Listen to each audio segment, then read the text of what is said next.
Já aconteceu alguma vez com você, de você estar tomando seu remédio da pressão, mas aí de repente sua pressão começa a cair muito?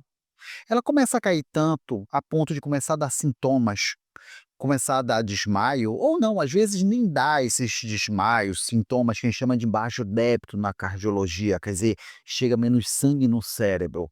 Mas às vezes começa a dar valores que começa a preocupar, sua pressão começa a dar 10 por 6, 9 por 5. E aí, o que fazer nesses casos? Eu não sei.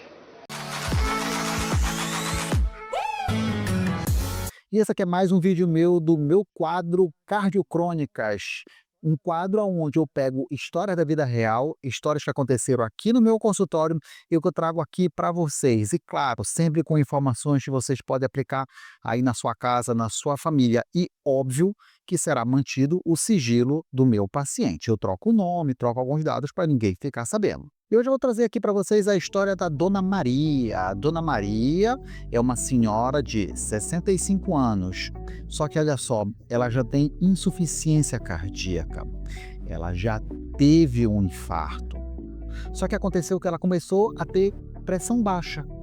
A filha dela chegou comigo falando que a mãe dela acabou sendo internada, teve água no pulmão e aí depois acabou sendo liberada, e um dos motivos que levaram essa pessoa, essa minha paciente para o hospital é porque justamente a pressão dela começou a cair muito e, óbvio, começou a piorar a falta de ar dela, porque a característica principal do paciente que tem insuficiência cardíaca é justamente a falta de ar, o cansaço aos pequenos esforços. Então era uma paciente que estava muito bem controlada, ela conseguia fazer a atividade normal do dia a dia dela. Ela, por exemplo, ia na padaria comprar o pão, ela tomava o banho dela normal, comia, mas aí ela começou a apresentar tosse, secreção, começou a ter febre e aí, óbvio, começou a ter muita falta de ar.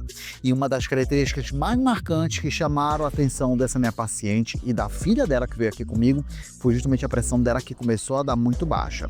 Óbvio, levaram ela para o hospital, ela passou um tempo ali internada e teve alta, mas a pressão dela continuava baixa. Mesmo ela melhorando dos sintomas, a pressão continuava baixa. E aí o médico, da alta dela, falou: olha, a senhora não vai mais tomar esse remédio da pressão. E ela ficou preocupada. E agora? Será que eu realmente tenho que parar de tomar esse remédio da pressão? Como é que vai ficar a história do meu coração grande? Porque o Dr. Cota passou esse remédio, antes, lá atrás, ela estava passando mal, começou a tomar o remédio, ficou bem, e agora saiu com a recomendação de não tomar mais o remédio. E claro que a filha ficou preocupada, será que não vai voltar tudo aquilo ali de novo? Marcou uma consulta, veio aqui comigo e na hora que eu fui verificar a pressão dela, realmente a pressão dela estava dando mais baixa do que o normal. Porque olha só, o coração grande é justamente um dos principais motivos que levam à insuficiência cardíaca. Vou explicar rapidamente aqui para você poder entender. Ela ficou com pressão alta durante muitos anos, essa pressão alta força o coração tem que fazer muita força para poder vencer essa pressão, e como o coração é músculo, ele faz força, ele vai crescendo. Nisso que ele cresce, ele perde força de contração. Quando o coração está aqui pequeno, ele contrai forte. Quando ele cresce, estica as fibras musculares, ele contrai fraco. E aí é com isso que não acontece diminuir a circulação de sangue. Ora, se o sangue não circula direito, começa a dar falta de ar. Aí que vem a história da insuficiência cardíaca. E estava todo mundo preocupado. Vai parar de tomar o remédio? Porque, pensa bem, faz sentido. Como é que você vai dar um remédio para pressão, para baixar a pressão, no paciente já está com uma pressão de 10 por 6. A pressão vai cair mais ainda, a pessoa vai acabar desmaiando. E aí tem razão, mas também tem razão em ficar preocupado, porque se parar de tomar o remédio, aí vai voltar todos os sintomas da insuficiência cardíaca. E aí nesses casos, para ou não para de tomar remédio? Não sei. O senso comum fala logo que é para parar de tomar um remédio. Isso é óbvio. Qualquer um aqui saberia dizer isso aí. Mas por quanto tempo? Será que ela vai ter que parar de tomar remédio pelo resto da vida? Provavelmente não. O que aconteceu com ela é que ela teve um quadro de pneumonia. E essa pneumonia foi uma pneumonia muito severa. E olha, não tem nada melhor para descompensar o paciente com insuficiência cardíaca do que um processo infeccioso. Pneumonia, infecção urinária dá muito, pego muito caso de descompensação de insuficiência cardíaca por causa de infecção urinária, já peguei até por conta de erisipela. Por que isso aí acontece? Vamos lá que eu vou explicar agora para você entender por que a pressão dela caiu. E aí, claro, se você entender por que a pressão dela caiu, você vai entender qual a melhor conduta. E claro, isso pode ser aplicado um dia aí para você. Então não sei se alguma vez você já ouviu falar da expressão sepse. Já ouviu falar de sepse? Eu acho que não. A maioria eu acho que não. Mas se eu falar infecção generalizada, aí você já ouviu falar. Se eu, por exemplo, tiver um strep aqui na minha mão, um corte infeccionado, o que acontece? Ele fica todo vermelho. Por que fica vermelho? O organismo, ele sabe que precisa mandar uma maior quantidade de células de leucócitos, células de defesa para aquele lugar. Para quê? Para poder combater a infecção. Então, o que o organismo faz? Ele faz vasodilatação, ele dilata os vasos sanguíneos. É por isso que fica vermelho, vermelho de sangue, porque há essa dilatação dos vasos sanguíneos para poder chegar mais sangue e, claro, poder fazer um combate melhor. Só que imagina agora isso aí acontecendo em todo o organismo, de forma disseminada. Uma infecção generalizada. O que vai acontecer? Vasodilatação generalizada. É como se ela estivesse tomando altas doses de vasodilatador. As artérias dela dilatam e aí, consequentemente, cai a pressão. É por isso que a pessoa morre quando ela tem uma infecção generalizada. Por quê? Porque o coração fica batendo no seco praticamente, não tem mais sangue. O sangue foi todo roubado para os vasos sanguíneos do corpo inteiro. É como se ela estivesse tendo uma hipovolemia, uma falta de sangue, mas na verdade não é.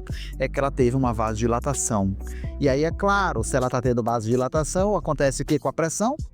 A pressão cai. Agora você consegue entender por que a pressão dela está dando baixa. Ela teve um processo infeccioso e com isso a pressão dela caiu.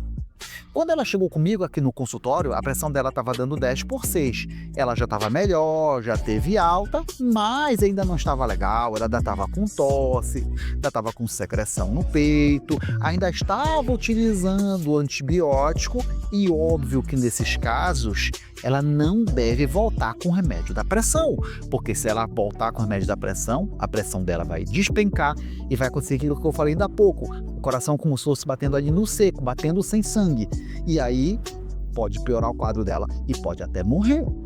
Então, realmente, nesse período, a pessoa tem que parar de tomar um remédio. Só que ela vai parar de tomar remédio para sempre? É claro que não. Ela vai parar por um período. Quanto de período? Não sei. Vai depender de cada organismo. Como é que o organismo dela vai se recuperar? Uma coisa é o meu, outra coisa é lá um menino de 20 anos, outra coisa uma senhora de 65 anos. Muda totalmente. Qual é a recomendação desse caso que eu passei para minha paciente? Essa era uma paciente que lá no hospital ela estava tomando 3 remédios. Ela estava tomando a losartana, ela estava tomando bisoprolol e a espironolactona. Deixaram o bisoprolol por causa da frequência cardíaca dela estava alta, mas tiraram a losartana e a espironolactona, que são medicamentos que a gente utiliza aí para pressão paciente com insuficiência cardíaca. Então, quando ela chegou comigo, não estava tomando esses dois. O que eu falei para ela? Dona Maria, a senhora vai começar a verificar sua pressão 3 vezes por dia, de manhã, de tarde à noite. De manhã, de tarde à noite. Quando a senhora começar a perceber que sua pressão está começando a dar várias vezes, não é uma vez, várias vezes, acima de 14 de sistólica, está na hora de voltar com a losartana. Vai voltar com a losartana 2 vezes ao dia? Não. Vai voltar com a losartana 1 vez ao dia. Ela tomava 2, mas vai voltar com 1. E aí vai continuar fazendo o controle da pressão. A pressão voltou a dar de novo 14, aí vai tomar a losartana 2 vezes ao dia. Continua verificando a pressão. A pressão dela voltou a subir, aí volta a espironolactona. Mas eu falei para ela que existia a possibilidade de ela não voltar a tomar espironolactona. Sabe por quê? Durante esse período que ela ficou internada, ela emagreceu muito. Ela perdeu 9 quilos. E quando a gente perde peso, a pressão cai. Então, é possível que essa perda do peso dela impacte na pressão dela e aí ela não haja necessidade mais de voltar a tomar espironolactona, o que é uma coisa ruim, porque a espironolactona faz bem para o coração, mas o médico tem que pesar. Veja, espironolactona é muito bom para quem tem insuficiência cardíaca, mas eu não posso deixar a pressão dela baixa também, eu tenho que achar o ponto de equilíbrio. Então, talvez ela não consiga usar mais espironolactona. O que talvez eu faça no retorno dela? Eu tire uma losartana e volte a espironolactona. Assim eu pego o lado bom da losartana e pego o lado bom da espironolactona, sem baixar muita pressão, porque pelo menos eu tirei um comprimido de losartana. E essa vai ser a conduta. E essa é a conduta que você deve tomar. É verdade. Você que é hipertenso e quer ficar no controle da sua pressão, e de repente a sua pressão começa a cair, seja pelo motivo que for, porque você teve uma infecção, que é o quadro mais comum, você não vai parar ad eterno o seu remédio da pressão. Não é porque ele caiu naquele momento que você vai parar de tomar. Não, você vai parar durante aquele período, mas é importante nesse momento fazer o controle da pressão em casa para saber como é que tá. E aí sim, ir fazendo os ajustes aos poucos. Eu trouxe esse caso aqui para vocês justamente porque é muito comum esses casos de pressão baixa e o paciente não sabe o que fazer. Pronto, agora você com essa informação já tem pelo menos uma ideia de como você vai se comportar quando a sua pressão começar a ficar baixa, mesmo você tomando o remédio da pressão. E é importante frisar o seguinte, não é porque a pressão caiu uma vez que você vai parar de tomar o remédio. Não é isso. A pressão dela vinha baixa sistematicamente. Sua pressão deu uma vez 9/4, você vai parar de tomar o remédio? Não, você não vai parar. Aconteceu algum evento naquele dia, sei lá, um episódio vasovagal, uma hipotensão postural, sei lá o que aconteceu, não é para você parar de tomar o remédio. E claro, a dica maior é, você está na dúvida, vá com seu cardiologista, ele vai saber lhe orientar. Mas, doutor Cota, eu quero marcar uma consulta com o senhor, como é que eu faço? Essa é uma das perguntas que chegam de vez em quando ali nos meus comentários, então vamos lá. Vou deixar o contato aqui, tá? Você pode ligar para o WhatsApp da clínica, eu sempre deixo também um link na descrição do vídeo, você pode marcar consulta comigo, eu faço consulta online, atendo pacientes do Brasil e do mundo inteiro online. E não tem problema, porque eu passo a receita para você, eu passo a solicitação de exame, você manda o exame de volta, manda pelo WhatsApp, eu avalio o exame, compartilho a tela com você, não vai perder nada, com certeza, você vai ter a qualidade como se estivesse aqui comigo, mas vai ser no conforto aí da sua casa. E se você gostou, não esquece de dar um like. Se você acha que esse vídeo lhe ajudou de alguma forma, então também me ajuda. Vamos fazer um pouco de caridade, eu faço um pouco de caridade com você, trazendo essas informações, e você faz caridade aqui comigo, tá bom? E com isso, claro, a gente compartilha essa ideia para mais pessoas, para a gente poder ajudar mais gente. E se você está com dúvida, já sabe, tem lá minha live Pinga Fogo na Cardiologia, onde toda segunda-feira, 18 horas, horário de Brasília, eu participo com você na minha live, onde você vai fazer pergunta e eu respondo ali na hora. Um forte abraço, meus amigos, Deus abençoe todos vocês, nos veremos no próximo vídeo.